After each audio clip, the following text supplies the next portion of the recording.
Hi dear friends, welcome to chalkboard stories. അപ്പൊ നമ്മുടെ ഇന്നത്തെ ടോപ്പിക് എന്ന് പറയുന്നത് 6ാം ക്ലാസ്സിലെ ബേസിക് സയൻസിൽ ഒരു ചാപ്റ്റർ കൂടി കഴിഞ്ഞാൽ നമ്മുടെ ഈ ഒരു 6ാം ക്ലാസ്സിലെ ബേസിക് സയൻസ് നമ്മുടെ കംപ്ലീറ്റ് ആകും. അതായത് നമ്മൾ ഓൾറെഡി ആഹാരത്തിലൂടെ ആരോഗ്യം നമ്മൾ ആദ്യമേ എടുത്തു, പിന്നീട് കാന്തിക ലോകത്തെ അത്ഭുതം കഴിഞ്ഞു, പൂക്കാം കായ്ക്കാം എടുത്തു, അതേപോലെ പദാർത്ഥങ്ങളുടെ കൂട്ടായ്മ. ഈ 5 ചാപ്റ്റേഴ്സും കഴിഞ്ഞു. അതിന്റെ മോക്ക് ടെസ്റ്റും നമ്മൾ ഓൾറെഡി കഴിഞ്ഞതാണ്. ഇനി നമുക്ക് എടുക്കാനുള്ളത് ഈ ഒരു ചാപ്റ്റർ മാത്രമാണ്, നിവർന്നു നിൽക്കാം എന്നുള്ളത്. ഈ ചാപ്റ്റർ ഞാൻ ഇവിടെ ഇടക്കാഴ്ച പെൻഡിങ് വെച്ചത് നമ്മുടെ 9th ചലനത്തിന് പിന്നിൽ എന്ന് പറയുന്ന ഒരു ചാപ്റ്റർ ഉണ്ട്. 9ാം ക്ലാസ്സിലെ ബയോളജിയിൽ വരുന്ന ചാപ്റ്റർ ആണ്. അപ്പൊ അതുമായിട്ട് നമുക്ക് നെക്സ്റ്റ് ഡേ നമുക്ക് പഠിക്കാനുള്ളത് ഈ ഒരു ചാപ്റ്റർ ആണ്. കാര്യം ഈ 2 ചാപ്റ്റേഴ്സും തമ്മിൽ കമ്പൈൻ ചെയ്ത് പഠിച്ചാൽ നിങ്ങളുടെ ആ ഒരു നമ്മുടെ അസ്ഥികൂടം ഒക്കെ ആയിട്ട് ബന്ധപ്പെട്ടിരിക്കുന്ന ആ ഒരു ടോപ്പിക്ക് നിങ്ങളുടെ കയ്യിൽ സെറ്റ് ആകും. ഓക്കെ, അതുകൊണ്ടാണ് ഞാൻ ആ ഒരു ചാപ്റ്ററുടെ പെൻഡിങ് നിർത്തിയത്. ഓക്കെ ആണല്ലോ. അപ്പൊ അതല്ലാതെ ഇടക്ക് വെച്ചിട്ട് നേരെ 9ിലോട്ട് പോകണ്ടല്ലോ എന്ന് ഓർത്തിട്ടാണ്. അപ്പൊ ഇനി എന്താണ് 6ാം ക്ലാസ്സിലെ സയൻസ് തീർന്നു, ഇനി എന്താണ് പാർട്ട് 2 ടെക്സ്റ്റ് ബുക്ക് വരാൻ ഉണ്ട്. അപ്പോഴേക്കും നമുക്ക് അതിലേക്ക് പോകാം. ഓക്കെ ആണല്ലോ. അപ്പൊ ഇതാണ് നമ്മുടെ ചാപ്റ്റർ എന്ന് പറയുന്നത്. ചാപ്റ്റർ 3 ആണ്, നിവർന്നു നിൽക്കാം എന്നുള്ളതാണ്. ഓക്കെ, ഈ ചാപ്റ്ററിൽ നമുക്ക് നമ്മുടെ അസ്ഥികൂടത്തെ പറ്റിയും അല്ലെ ആ ഒരു ടോപ്പിക്കാണ് നമുക്കിവിടെ പഠിക്കാനായിട്ടുള്ളത്. അപ്പൊ ഇതിന്റെ മോക്ക് ടെസ്റ്റ് നമുക്ക് നെക്സ്റ്റ് ഡേ നമ്മുടെ ചാനലിൽ തന്നെ മോക്ക് ടെസ്റ്റും വരുന്നതായിരിക്കും. അപ്പൊ നിങ്ങൾ എന്ത് ചെയ്യുക, നമ്മുടെ ചാനലിലേക്ക് പുതിയതായിട്ട് വന്നവരാണ് എങ്കിൽ എന്ത് ചെയ്യുക, ജസ്റ്റ് ടെലഗ്രാമും കൂടി ഒന്ന് ജോയിൻ ആയിരിക്കുക. അതിലാണ് ഞാൻ ഓരോ ദിവസത്തെയും ടൈം ടേബിൾ അപ്ഡേറ്റ് ചെയ്യുന്നത്. ആ ടൈം ടേബിൾ അനുസരിച്ചിട്ടായിരിക്കും പിറ്റേ ദിവസം എന്ത് വരുന്നത്, മോക്ക് ടെസ്റ്റ് വരുന്നത്. ഓക്കെ, അപ്പൊ ചാപ്റ്റർ 3 ആണ്, എന്താണ്, നിവർന്നു നിൽക്കാം. ഇവിടെ നമുക്കറിയാം അല്ലെ, നമ്മുടെ എല്ലാവർക്കും നമ്മുടെ ആ ഒരു ബോഡി നിങ്ങളൊന്ന് ആലോചിച്ച് നോക്കിക്കേ. നമ്മുടെ ബോഡി എന്ന് പറയുന്നത് നമുക്ക് ഈ പറയുന്ന അസ്ഥി, ആ ഒരു വ്യക്തമായ ഒരു അസ്ഥി, ആ ഒരു സ്ട്രക്ചർ ഇല്ലായിരുന്നു എങ്കിൽ നമ്മളൊക്കെ എന്തായിരിക്കും, വലിയൊരു ബോൾ പോലെ ഇങ്ങനെ കിടക്കും അല്ലെ. ഒരു ആകൃതി ഇല്ലാത്ത എന്തോ ഒരു വലിയൊരു മാംസപിണ്ഡം പോലെ ആയിപ്പോകും നമ്മുടെ ബോഡി എന്ന് പറയുന്നത്. ഓക്കെ ആണല്ലോ. അപ്പൊ അതിനെ പറ്റിയാണ് നമ്മുടെ ഈ ഒരു ചാപ്റ്ററിൽ പറയാൻ വേണ്ടി പോകുന്നത്. ഫസ്റ്റ് വൺ നമ്മുടെ മത്സ്യമാണ് പറയുന്നത്. ഓക്കെ, ഇവിടെ നോക്കിക്കേ, ഇതാണ് നമ്മുടെ മത്സ്യത്തിന്റെ അസ്ഥികൂടം എന്ന് പറയുന്നത്. കണ്ടാ, ഇതാണ് നമ്മുടെ മത്സ്യത്തിന്റെ അസ്ഥികൂടം. ഈ മത്സ്യത്തിന് ഈ പറയുന്ന അസ്ഥി ഇല്ലെങ്കിൽ ഈ മാംസം മുഴുവനും കൂടി എന്താണ്, ജസ്റ്റ് ഇങ്ങനെ ഒരു മാംസപിണ്ഡം പോലെ കിടന്നേനെ. അങ്ങനെ നമ്മുടെ ഓരോ ജീവികൾക്കും നമുക്ക് എന്തുണ്ട്, ശരീരത്തിന് ഉറപ്പ് നൽകാൻ, അതേപോലെ തന്നെ ആകൃതി നൽകാൻ, അതേപോലെ തന്നെ ആന്തരാവയവങ്ങളെ സംരക്ഷിക്കാനൊക്കെ എന്ത് വേണം നമുക്ക്, സ്കെൽട്ടൻ, അസ്ഥികൂടം, സ്കെൽട്ടൻ സിസ്റ്റം എന്ന് പറയും. നമുക്ക് എന്ത് വേണം, അസ്ഥികൂടം വേണം. കണ്ട, വവ്വാല് തന്നിട്ടുണ്ട്, ഇതേത് എന്താണ്, ആടാണെന്ന് തോന്നുന്നു ഈ ജീവി. അതേപോലെ പല്ലീനെ തന്നിട്ടുണ്ട്. ഓക്കെ, അങ്ങനെ കുറെ ജീവികളുടെ, എല്ലാ ജീവികൾക്കും, അപ്പോൾ ഓൾമോസ്റ്റ് എല്ലാ ജീവികൾക്കും എന്തുണ്ട്, അസ്ഥി ഉണ്ട് അല്ലെ. അസ്ഥി, ആ ഒരു സ്കെൽട്ടൻ സിസ്റ്റം എന്ന് പറയുന്ന അസ്ഥി, ആ ഒരു അസ്ഥി വ്യവസ്ഥയുണ്ട്. ഇനി നോക്കിക്കേ, പക്ഷികളുടെ അസ്ഥികൂടം. നമുക്കറിയാം പക്ഷികൾ എന്ന് പറയുന്നത് നന്നായിട്ട് പറക്കുന്ന ജീവികളാണ് അല്ലെ, ഈ പക്ഷികൾ എന്ന് പറയുന്നത്. അപ്പൊ പറക്കണമെങ്കിൽ അതിനനുകൂലമായിട്ട് അവരുടെ അസ്ഥി വ്യവസ്ഥയിൽ എന്തുണ്ട്, പക്ഷികളുടെ അസ്ഥിയിൽ എന്താണുള്ളത്, വായു അറകളുണ്ട്. അതിനാൽ മറ്റു ജീവികളെ അപേക്ഷിച്ച് പക്ഷികളുടെ അസ്ഥികൂടത്തിന് ഭാരം കുറവാണ്.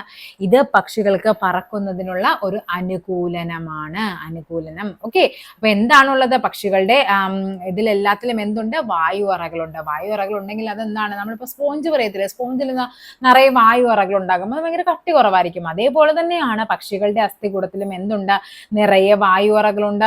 സ്വാഭാവികമായിട്ടും ആ അസ്ഥികൂടത്തിന് കനം കുറവായിരിക്കും. അതെന്ന് പറയുന്നത് പക്ഷികൾക്ക് പറക്കാനായിട്ട് സഹായിക്കുന്നുണ്ട്.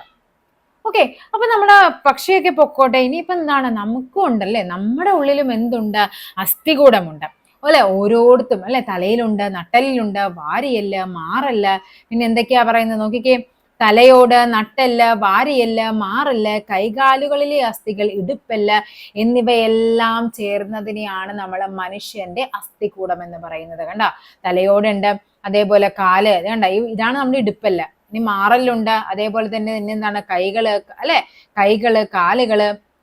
ഓക്കെ ആണല്ലോ. ഇനി നമ്മൾ ഓരോന്നായിട്ട് നമ്മൾ പഠിക്കാൻ പോവുകയാണ്. ഫസ്റ്റ് വൺ നമ്മൾ പഠിക്കുന്നത് തലയോടാണ്. ഈ അസ്ഥികളുടെ എണ്ണം പഠിച്ചു വെക്കണേ. പഴയ ടെക്സ്റ്റ് ബുക്ക് പോലെയല്ല, ഇപ്രാവശ്യ ടെക്സ്റ്റ് ബുക്കിൽ എണ്ണം എല്ലാത്തിലും വ്യത്യാസമുണ്ട്. പണ്ട് നമ്മൾ കൈകളിലും കാലുകളിലും കൂടി 30 വെച്ചിട്ടാണ് പഠിക്കുന്നത്. ഇവിടെ നമ്മൾ കയ്യിൽ 32, കാലിൽ 31. കാലെന്ന് പറയുമ്പോൾ ഈ ഒരു ഇടുപ്പെല്ലാം കൂടി കൂട്ടി അവിടെ പറയുന്നത്. ഇങ്ങനെയാണ് പഠിക്കുന്നത്. പണ്ടത്തെ ടെക്സ്റ്റ് ബുക്കിലൊക്കെ ഈ ഒരു ഫാക്റ്റ് ആയിരുന്നു. അപ്പൊ പുതിയ ടെക്സ്റ്റ് ബുക്കിൽ വെച്ച് വേണം നമ്മൾ ഇനി പഠിക്കാനായിട്ട്. 22 അസ്ഥികൾ ചേർന്നതാണ് നമ്മുടെ തലയോട്. അപ്പൊ തലയോട്ടിൽ എത്രയാണുള്ളത്, 22. തലയോട്ടിൽ 22 അസ്ഥികളാണ് നമുക്കുള്ളത്. ഇവയിൽ ഒരു അസ്ഥി മാത്രമാണ് നമുക്ക് ചലിപ്പിക്കാൻ പറ്റുന്നത്, അല്ലെ? കീഴ്ത്താടിയല്ലേ. നമ്മൾ എങ്ങനെയൊക്കെ സംസാരിക്കുമ്പോഴും നമ്മൾ ഭക്ഷണം കഴിക്കുമ്പോഴും നമ്മുടെ തലയ്ക്ക് ഈ താടി മാത്രമാണ് അനങ്ങുന്നത്. അതിന്റെ മുകളിലോട്ടുള്ളത് ഭാഗങ്ങൾ എന്താണ്? ഫിക്സഡ് ആയിട്ടിരിക്കുവാണ്. ഈ താടി മാത്രമാണ് എന്ത് ചെയ്യുന്നത്? മൂവ് ചെയ്യുന്നത്. അപ്പൊ തലയോടിലെ ചലിപ്പിക്കാൻ കഴിയുന്ന ഒരേ ഒരു അസ്ഥി എന്നു ചോദിച്ചാൽ അത് ഏതാണ്? കീഴ്ത്താടിയല്ലാണ്. തലയോടിനുള്ളിൽ സംരക്ഷിക്കപ്പെട്ടിരിക്കുന്ന പ്രധാന അവയവങ്ങൾ എന്തൊക്കെയാണ്? നമ്മൾ പറഞ്ഞു ആകൃതി നൽകാൻ, അതേപോലെ തന്നെ നമുക്ക് ശരീരത്തിന് ഉറപ്പ് നൽകാൻ, ആന്തരാവയവങ്ങളെ സംരക്ഷിക്കാനും നമ്മുടെ അസ്ഥിവ്യവസ്ഥ നമ്മളെ ഹെൽപ്പ് ചെയ്യുന്നുണ്ട്. അപ്പൊ തലയോടിനുള്ളിൽ എന്തൊക്കെയുണ്ട്? കണ്ണുണ്ട്, അല്ലെ? ചെവിയുണ്ട്, മൂക്കുണ്ട്, നാക്കുണ്ട് എന്നീ ഇന്ദ്രിയങ്ങൾക്കൊക്കെ സംരക്ഷണം നൽകുന്ന ആരാണ്?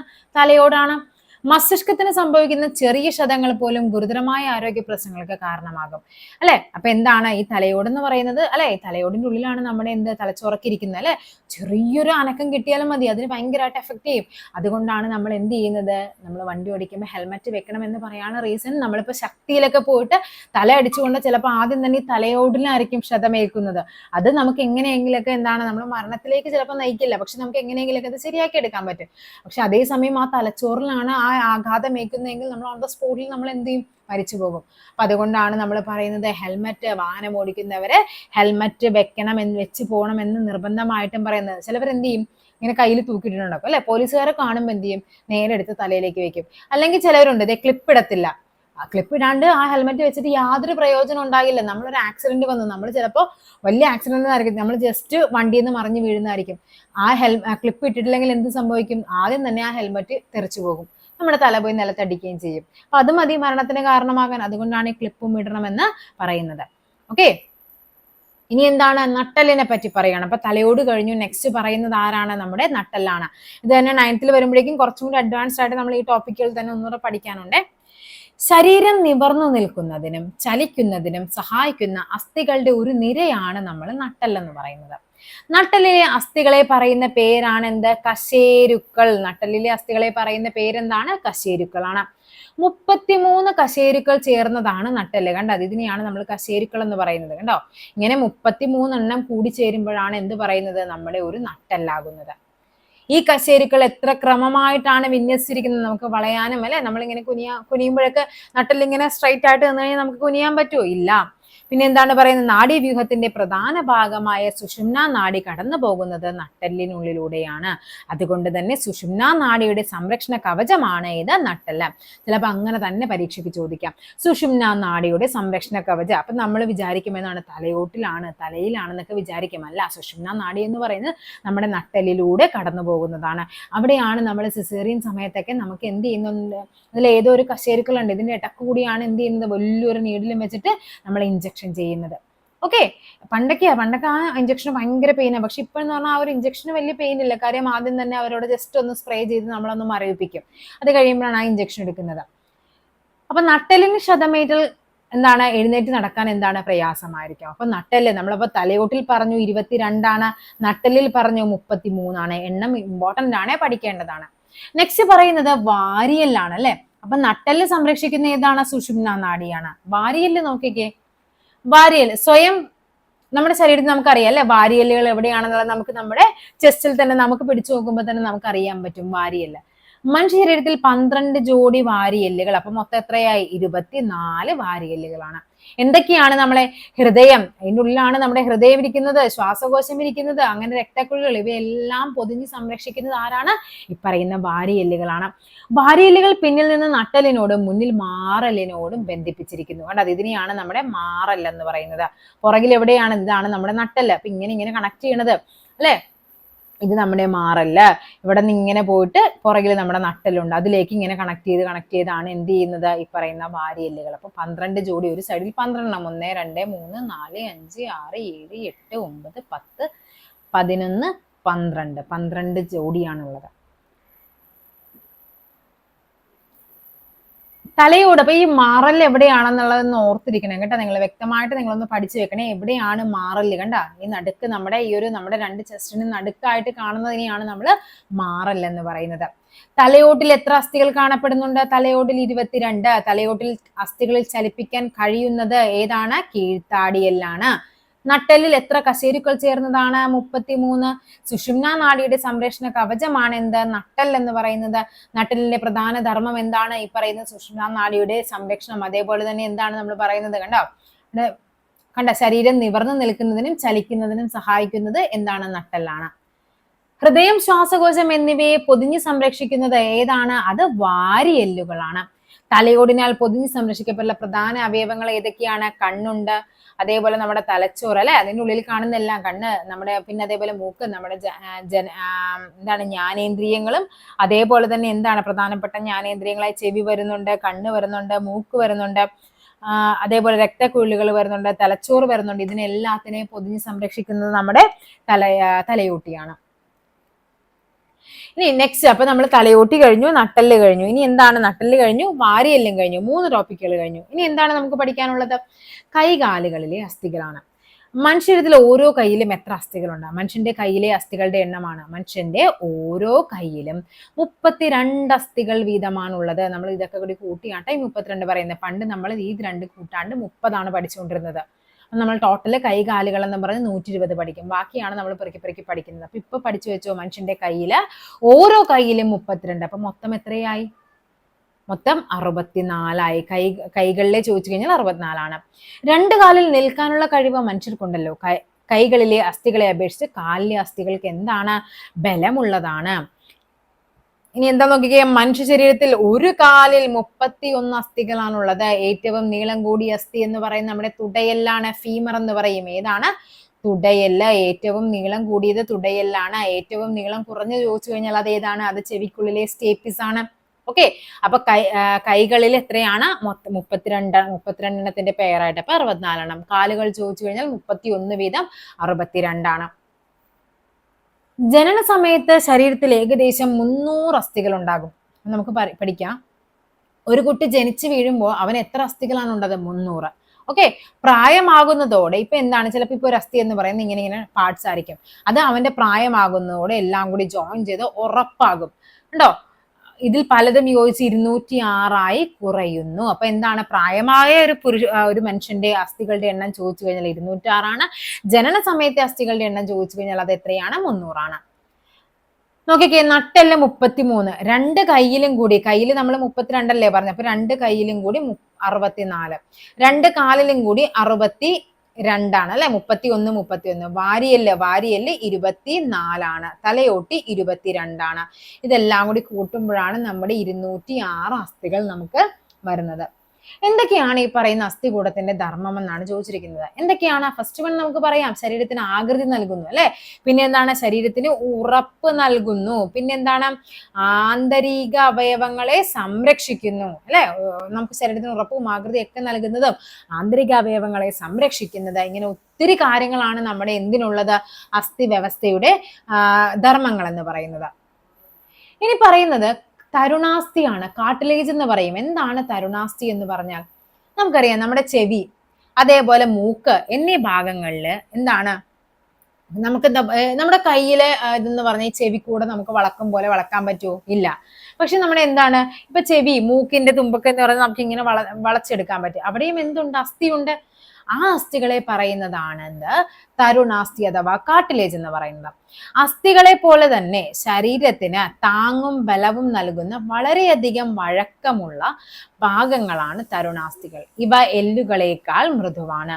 മനുഷ്യരിലും മറ്റു ജന്തുക്കളിലും ഇത് കാണപ്പെടുന്നു. പ്രധാനമായും തരുണാസ്ഥികൾ എവിടെയൊക്കെയാണ്? ചെവിയിലുണ്ട്, മൂക്കുണ്ട്, കൈമുട്ട്, കാൽമുട്ട്, കണങ്കാല്, ശ്വാസനാളം, കശേരുകൾക്കിടയിൽ, ഡിസ്കുകൾ എന്നീ ഭാഗങ്ങളിലാണ് ഈ പറയുന്ന തരുണാസ്ഥി കാണപ്പെടുന്നത്. ഓക്കെ, ഇനി നമ്മുടെ ജോയിന്റ്സിനെ പറ്റിയാണ് പറയുന്നത്. അപ്പൊ തരുണാസ്ഥി നമ്മൾ പറഞ്ഞു എവിടെയാണ്? ചെവി, മൂക്ക്, കൈമുട്ട്, കാൽമുട്ട്, അതേപോലെ ഡിസ്കുകളിൽ അല്ലെ, ഡിസ്ക് തെന്നി എന്നൊക്കെ നമ്മൾ പറയില്ലേ. അപ്പൊ ഡിസ്കുകളിൽ എവിടെ എല്ലായിടത്തും എന്താണ്? വളരെ സോഫ്റ്റ് ആയിട്ട് കാണപ്പെടുന്നത് തന്നെയാണ് നമ്മൾ എന്ത് പറയുന്നത്? തരുണാസ്ഥി അഥവാ കാർട്ടിലേജ് എന്ന് പറയുന്നത്.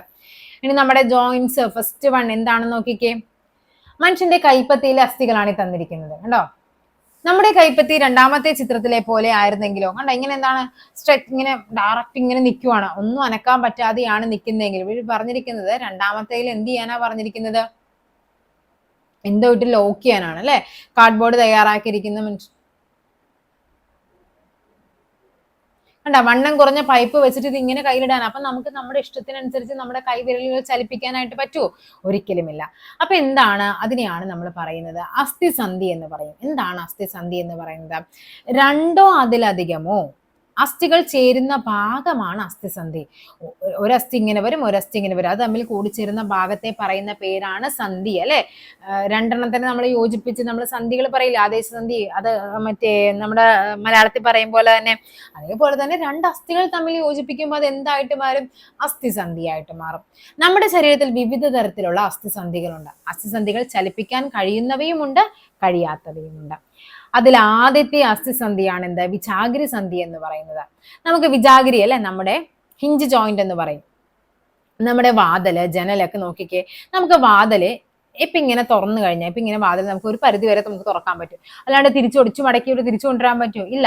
അപ്പൊ നോക്കിക്കേ, വിജാഗിരി പോലെ ഒരു ഭാഗത്തേക്ക് മാത്രം ചലിപ്പിക്കാൻ കഴിയുന്നതിനെയാണ് വിജാഗിരി സന്ധി അഥവാ ഹിഞ്ച് ജോയിന്റ് എന്ന് പറയുന്നത്. അതെവിടേക്കായിരിക്കും അപ്പൊ കാണപ്പെടുന്നത്? നമ്മുടെ കൈമുട്ടില്, അല്ലെ? കൈമുട്ടില്, കാൽമുട്ടില് അസ്ഥികളൊക്കെ എന്താണ്? ഒരു വശത്തേക്ക് നമുക്കിപ്പോ എന്താണ്, കൈ ഇങ്ങനെ നിവർത്തി വെക്കാൻ പറ്റും, അത് നേരെ മുന്നോട്ട് നമ്മുടെ ശരീരത്തോട് നമുക്ക് എന്ത് ചെയ്യാൻ പറ്റും? അടുപ്പിക്കാനായിട്ട് പറ്റും. പക്ഷെ അതേ സമയം തന്നെ നമുക്ക് എന്താണ്, ഈ പറയുന്ന കൈമുട്ട് അവിടെ നിന്ന് നേരെ ഒടിച്ച് നേരെ ബാക്കിലോട്ട് കൊണ്ടുപോകാനായിട്ട് പറ്റുമോ? പറ്റില്ല. അപ്പൊ എന്താണ്, നമ്മുടെ വിജാഗിരി പോലെ, ഡോറ് പോലെ തന്നെ ഒരു വശത്തേക്ക് മാത്രം, ഒരു ഭാഗത്തേക്ക് മാത്രം ചലിപ്പിക്കാൻ കഴിയുകയാണെങ്കിൽ അതിനെ പറയുന്ന പേരാണ് വിജാഗിരി സന്ധി അഥവാ ഹിഞ്ച് ജോയിന്റ് എന്ന് പറയുന്നത്. ഓക്കെ ആണല്ലോ? അപ്പൊ ശരീരഭാഗം ചോദിച്ചു കഴിഞ്ഞാൽ അത് ഏതാണ്? കാൽമുട്ടുണ്ട്, അതേപോലെ തന്നെ കൈമുട്ടുണ്ട്. അടുത്തതാണ് ball and socket. Ball and socket എവിടെയൊക്കെയാണ്? തോളെല്ലിലും നമ്മുടെ ഇടുപ്പെല്ലിലുമാണ് ബോൾ ആൻഡ് സോക്കറ്റ് ഉള്ളത്. നോക്കിക്കേ, തോളല്ലേ നമുക്ക് ഇങ്ങനെ കറക്കി എടുക്കാൻ പറ്റും, അല്ലെ? അതായത് ഇങ്ങനെയാണ്. ഏറ്റവും കൂടുതൽ ചലന സ്വാതന്ത്ര്യമുള്ള അസ്ഥിയാണ് ബോൾ ആൻഡ് സോക്കറ്റ് സന്ധി എന്ന് പറയുന്നത്. ഒരു അസ്ഥിയുടെ അറ്റഭാഗം ഉരുണ്ടിരിക്കുന്നു, മറ്റൊരു അസ്ഥിയുടെ കുഴിയിൽ, അതായത് ഇവിടെ ഇങ്ങനെ ഒരു കുഴി പോലെ ആയിരിക്കും ഇരിക്കുന്നത്. ഒരു അസ്ഥിയുടെ ഇങ്ങനെ കുഴിയായിരിക്കും, മറ്റേ അസ്ഥിയുടെ ഇങ്ങനെ ഒരു ബോൾ ആയിരിക്കും ഇരിക്കുന്നത്. ഈ കുഴിയിലുള്ളിൽ കിടന്ന് ഈ ബോളിന് എങ്ങനെ വേണമെങ്കിലും തിരിയാനായിട്ട് പറ്റും, കണ്ടോ? അതിനാൽ ഇതിനെ ബോൾ ആൻഡ് സോക്കറ്റ് സന്ധി എന്ന് പറയുന്നു. തോള്, അതേപോലെ ഇടുപ്പ് എന്നീ ഭാഗങ്ങളിലാണ് ഈ അസ്ഥിസന്ധി കാണപ്പെടുന്നത്. നമ്മുടെ ശരീരത്തിൽ എവിടെയൊക്കെയാണ്? അപ്പൊ നോക്കിക്കേ, എവിടെയൊക്കെയാണ് നമ്മൾ പറഞ്ഞത്? തോളെല്ല്, പിന്നെ ഏതാണ്? ഇടുപ്പെല്ല്. ഇവിടെ രണ്ടിടത്തുമാണ് എന്ത് കാണപ്പെടുന്നത്? ബോൾ ആൻഡ് സോക്കറ്റ് സന്ധി കാണപ്പെടുന്നത്. ഏറ്റവും കൂടുതൽ ചലന സ്വാതന്ത്ര്യം ഉള്ളതാണ്. അതേപോലെ തന്നെ എന്താണ്? ഒരു അസ്ഥിയുടെ അറ്റത്തുള്ള ഉരുണ്ട ഭാഗം മറ്റൊരു അസ്ഥിയുടെ കുഴിയിൽ തിരിയുന്നു. ഇതാണ് നമ്മുടെ ബോൾ ആൻഡ് സോക്കറ്റ് ജോയിന്റ് എന്ന് പറയുന്നത്. കണ്ടോ? ഇത് കണ്ടോ? നല്ല വ്യക്തമായിട്ട് അവർ കാണിച്ചിട്ടുണ്ട്. ഇത് കണ്ട, ഇത് ഒരു അസ്ഥിയാണ്, ഇതൊരു കുഴിയാണ്. ഇതിന്റെ ഉള്ളിൽ ഇതിങ്ങനെ ഇട്ട് കഴിഞ്ഞാൽ നമുക്ക് എങ്ങനെ വേണമെങ്കിലും ഇതിനിട്ട് തിരിക്കാനായിട്ട് പറ്റും. നെക്സ്റ്റ് പറയുന്നത് പിവട്ട് സന്ധിയാണ്. പിവട്ട് ജോയിന്റ് എന്ന് പറയുന്നത് നമ്മുടെ കഴുത്തിലാണ്. കഴുത്തിലെ അസ്ഥിസന്ധിയുടെ പ്രത്യേകത എന്താണ്? ചലിപ്പിച്ചു നോക്കൂ. കഴുത്ത് മുന്നോട്ടും പിന്നോട്ടും ഇടത്തോട്ടും വലത്തോട്ടും ചലിപ്പിക്കാൻ സാധിക്കുന്നില്ലേ? എത്രമാത്രം തിരിക്കാൻ കഴിയുന്നുണ്ട്? ഇത്തരം അസ്ഥിസന്ധിയാണ് പിവട്ട് ജോയിന്റ് എന്ന് പറയുന്നത്. പിവട്ട് സന്ധി കാണപ്പെടുന്നത് എവിടെയാണ്? കണ്ടോ? ഒരു അസ്ഥി മറ്റൊരു അസ്ഥിക്ക് മുകളിൽ എന്താണ്? തെന്നി നീങ്ങുന്നതിനെയാണ് നമ്മൾ പിവട്ട് സന്ധി എന്ന് പറയുന്നത്. ഉണ്ടോ? കഴുത്തിലാണ് കാണപ്പെടുന്നത്. ഒരു അസ്ഥി മറ്റൊന്നിൽ മുന്നോട്ടും പിന്നോട്ടും വശങ്ങളിലേക്കും അത് തിരിയും. ഓക്കെ, ഇതിങ്ങനെ എന്ന് കഴിഞ്ഞാൽ ഇത് മുന്നോട്ട് തിരിയും, അതേപോലെ തന്നെ എന്താണ്, പിന്നോട്ട് നമുക്ക് തിരിഞ്ഞു നോക്കാനായിട്ട് പറ്റും, വശങ്ങളിലേക്കൊക്കെ പറ്റും. അതിനൊക്കെ ഒരു പരിധി ഉണ്ട്, അതിന്റെ അപ്പുറത്തേക്ക് നമുക്ക് തിരിച്ചൊടിച്ചൊന്നും എടുക്കാൻ പറ്റില്ല, അല്ലെ? അപ്പൊ പിവട്ട് സന്ധി എവിടെയാണ് കാണപ്പെടുന്നത്? കഴുത്തിലാണ്. ബോൾ ആൻഡ് സോക്കറ്റ് എവിടെയാണ് കാണപ്പെടുന്നത്? നമ്മുടെ തോളലിലും ഇടുപ്പലിലും ഒക്കെയാണ് കാണപ്പെടുന്നത്. വിജാഗിരി സന്ധി എവിടെയാണ്? കാൽമുട്ട്, കൈമുട്ടിലൊക്കെയാണ് വിജാഗിരി സന്ധി കാണപ്പെടുന്നത്. നെക്സ്റ്റ് പറയുന്നത് അസ്ഥിഭംഗം അഥവാ എന്താണ്? ഫ്രാക്ചറായി നമ്മൾ നേരെ കൈക്ക് പൊട്ടലൊക്കെ സംഭവിക്കുമ്പോൾ നമ്മൾ നേരെ ചെന്നിട്ട് എന്ത് ചെയ്യും? എക്സ്റേ എടുത്ത് നോക്കും, അല്ലെ? ഡോക്ടർ പറയും പോയി എക്സ്റേ എടുത്തിട്ട് വാ, നമുക്ക് നോക്കിയിട്ട് പറയാമെന്ന് പറയും. എത്രത്തോളം മുടിവുണ്ട്, അല്ലെ? എത്രത്തോളം പൊട്ടലുണ്ട് എന്നുള്ളത്. കണ്ടോ? എന്താണ് അസ്ഥിഭംഗം എന്ന് നോക്കാം. അസ്ഥിക്ക് സംഭവിക്കുന്ന പൊട്ടലിനും മുടിവിനും അസ്ഥിഭംഗം എന്ന് പറയുന്നു. അസ്ഥിഭംഗം എന്താണ്? 3 തരത്തിലാണ് അസ്ഥിഭംഗം ഉള്ളത്. അതിൽ ഒന്നാമത്തത്, അസ്ഥിക്ക് പൊട്ടലോ ഒടിവോ ഉണ്ടാവുന്ന അവസ്ഥയാണ് സ്ഥാനഭ്രംശം സംഭവിക്കുകയോ ചെയ്യുന്ന അവസ്ഥയാണ് ലഘുഭംഗം എന്ന് പറയുന്നത്. ഒന്നുകിൽ അസ്ഥി പൊട്ടാം, അല്ലെങ്കിൽ എന്താണ്, ഒടിയാം, അല്ലെങ്കിൽ എന്താണ്, ജസ്റ്റ് അതിന് സ്ഥാനമാറ്റം സംഭവിക്കാം. ഇനി നോക്കിക്കേ, അസ്ഥി പൊട്ടി മാംസപേശികളെ തുളച്ച് പുറത്തേക്ക് വരുന്ന അവസ്ഥയാണ് വിഷമഭംഗം അഥവാ കോമ്പൗണ്ട് ഫ്രാക്ചർ എന്ന് പറയുന്നത്.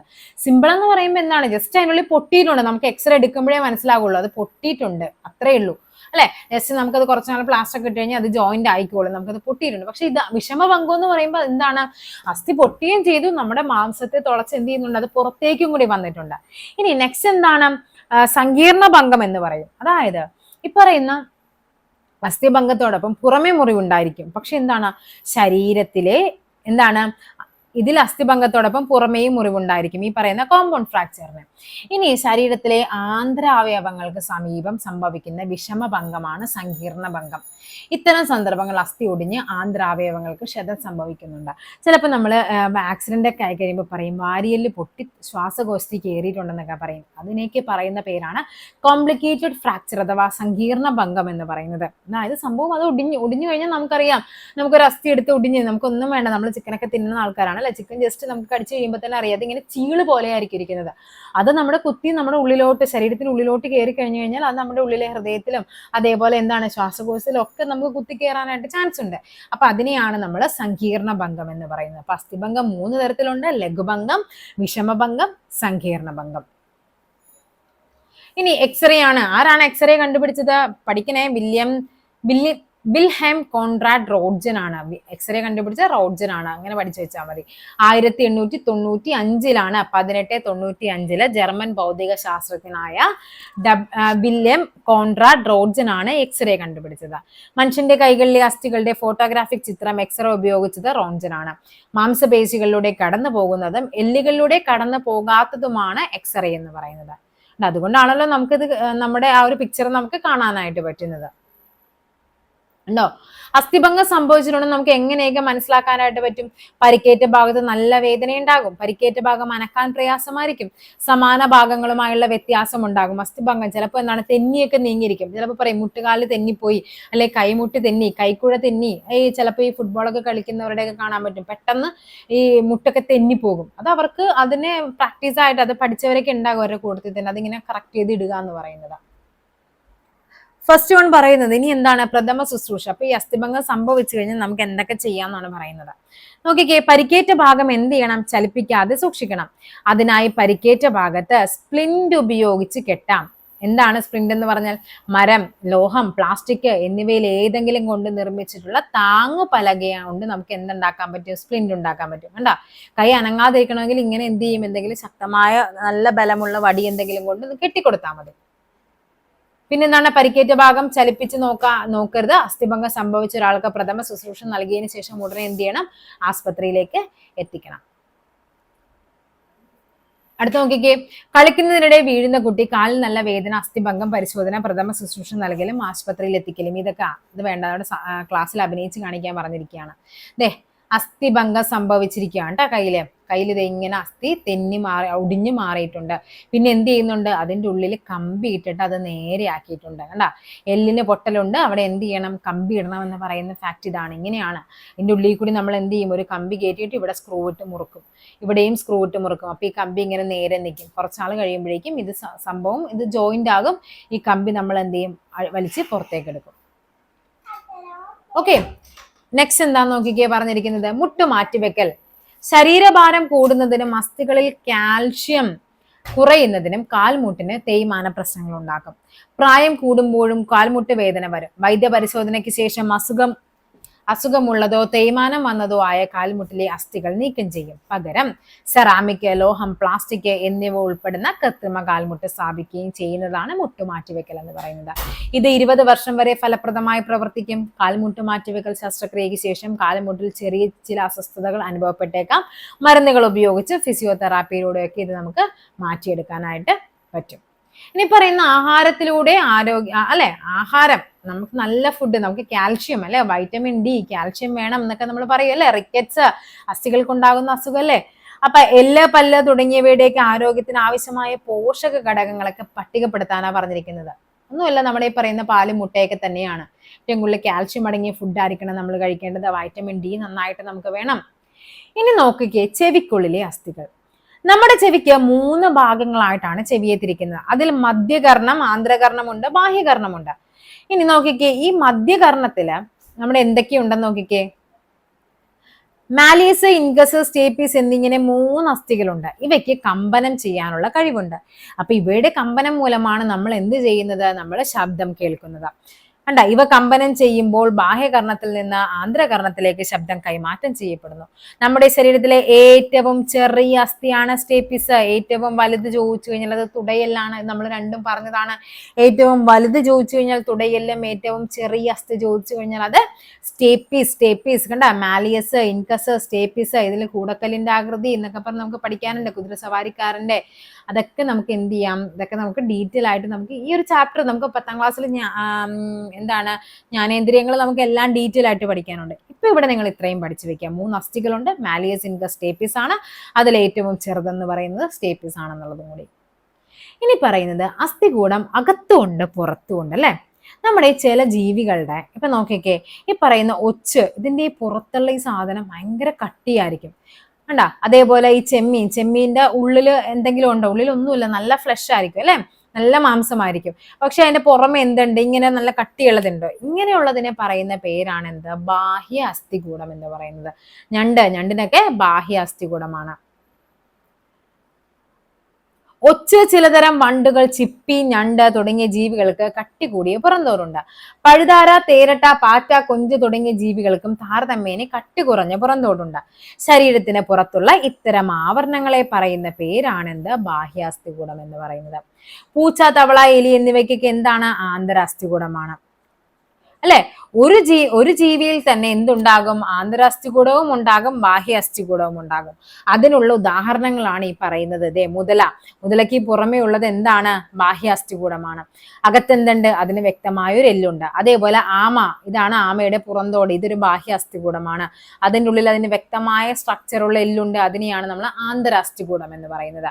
അപ്പൊ ഈ ഒരു ബോക്സ് വെച്ചിട്ട് ഇവിടെ ക്ലാസിഫിക്കേഷൻ ആണ് പറഞ്ഞിരിക്കുന്നത്. ആന്തരാസ്ഥികൂടം പൂച്ച, തവള, എലി ഒക്കെ വരും. അതേപോലെ തന്നെ ബാഹ്യാസ്ഥികൂടവും ആന്തരാസ്ഥികൂടവും ഉള്ളത് മുതല വരും, ആമ വരും. നോക്കിക്കേ, നട്ടലില്ലാത്ത മിക്ക ജീവികൾക്കും എന്തുണ്ട്? ബാഹ്യാസ്ഥികൂടമാണുള്ളത്. ബാഹ്യാസ്ഥികൂടമുള്ള ജീവികൾ ഏറ്റവും കൂടുതലുള്ളത് പ്രാണികളാണ്. ബാഹ്യാസ്ഥികൂടം കാലക്രമേണ നമുക്ക് എന്ത് ചെയ്യാൻ പറ്റും? പൊഴിച്ചു കളയപ്പെട്ടേക്കാം. ആന്തരാസ്ഥികൂടമുള്ള ജീവികളിൽ ബാഹ്യാസ്ഥികൂടത്തിനും സമാനമായ ചില ഭാഗങ്ങളുണ്ട്. മത്സ്യങ്ങളുടെയും മൃഗങ്ങളുടെയും ചെതുമ്പലുകൾ, പക്ഷികളുടെ തൂവലുകൾ, ജന്തുക്കളുടെ രോമങ്ങൾ, നഖം, കൊമ്പ്, കുളമ്പ് എന്നിവയൊക്കെ ഈ പറയുന്ന ബാഹ്യാസ്ഥികൂടത്തിന് ഉദാഹരണമായിട്ട് നമ്മൾ പറയുന്നതാണ്. ഓക്കെ, അപ്പൊ ഇത്രയൊക്കെയാണ് നമ്മുടെ ചാപ്റ്റർ എന്ന് പറയുന്നത്. ബാഹ്യ അസ്ഥികൂടത്തിന്റെ ധർമ്മങ്ങളിൽ പെടാത്തതാണ് ചോദിച്ചിരിക്കുന്നത്. ആകൃതി നൽകുന്നുണ്ട്, ഉറപ്പ് നൽകുന്നുണ്ട്, സംരക്ഷണം നൽകുന്നത്. പെടാത്തത് ചോദിച്ചു കഴിയുമ്പോൾ ഏതാണ്? ഊർജം നൽകുന്നു. ബോൾ ആൻഡ് സോക്കറ്റ് ജോയിന്റ് എന്താണ്?